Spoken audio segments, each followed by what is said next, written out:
फायदा नहीं होगा।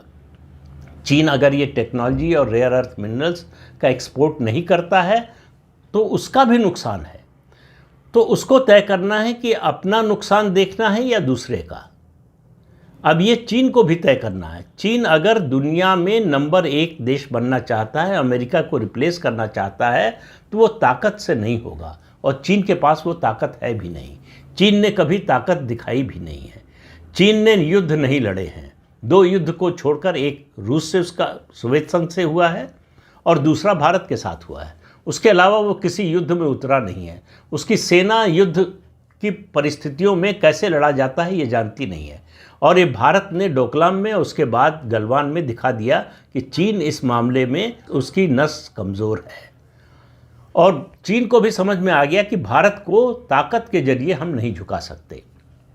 तो भारत से अगर दोस्ती करनी है तो आर्थिक मोर्चे पर संबंध बनाकर ही हो सकता है। सीमा विवाद के मुद्दे को जितना नीचे रखा जा सके, जितना नरम रखा जा सके, अगर सीमा विवाद के मुद्दे को गरमाएगा चीन, तो भारत से संबंध नहीं सुधर पाएंगे।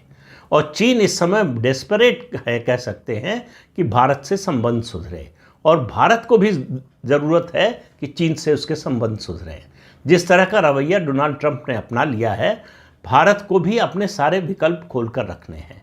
भारत की जो निर्भरता रूस पर है, और जिस तरह की दोस्ती प्रधानमंत्री नरेंद्र मोदी और व्लादिमीर पुतिन की है, रूस के राष्ट्रपति की, उसको देखते हुए रूस और भारत के संबंध आने वाले दिनों में और प्रगाढ़ होने वाले हैं। भारत ने अमेरिका की तमाम धमकियों के बावजूद रूस से कच्चा तेल खरीदना बंद नहीं किया है, और बंद करेगा इसकी कोई संभावना भी नहीं दिख रही है। मिलिट्री हार्डवेयर का जहाँ तक सवाल है, उसकी खरीद रूस से बढ़ने वाली है, कम नहीं होने वाली है। मैं पहले भी कई बार कह चुका हूँ, आपको पता ही होगा कि इसी साल दिसंबर में रूस के राष्ट्रपति व्लादिमीर पुतिन भारत की यात्रा पर आ रहे हैं। उम्मीद है कि उस समय बहुत से मिलिट्री हार्डवेयर को लेकर बहुत से समझौते होंगे, टेक्नोलॉजी ट्रांसफ़र को लेकर समझौते होंगे। भारत की जो नई नीति है उसमें मिलिट्री हार्डवेयर वहीं से वो खरीदेगा जो देश टेक्नोलॉजी ट्रांसफ़र के लिए भी तैयार होगा, और साथ साथ भारत में निर्माण के लिए, मैन्युफैक्चरिंग के लिए तैयार होगा। तो ट्रंप को एक तो नोबेल प्राइज़ नहीं मिला, इसकी उनको बड़ी नाराज़गी भी है, खिसियाहट भी है। उन्होंने नोबेल प्राइज़ देने वाली संस्था पर ही सवाल उठाए हैं, उसकी चयन की प्रक्रिया पर सवाल उठाया है।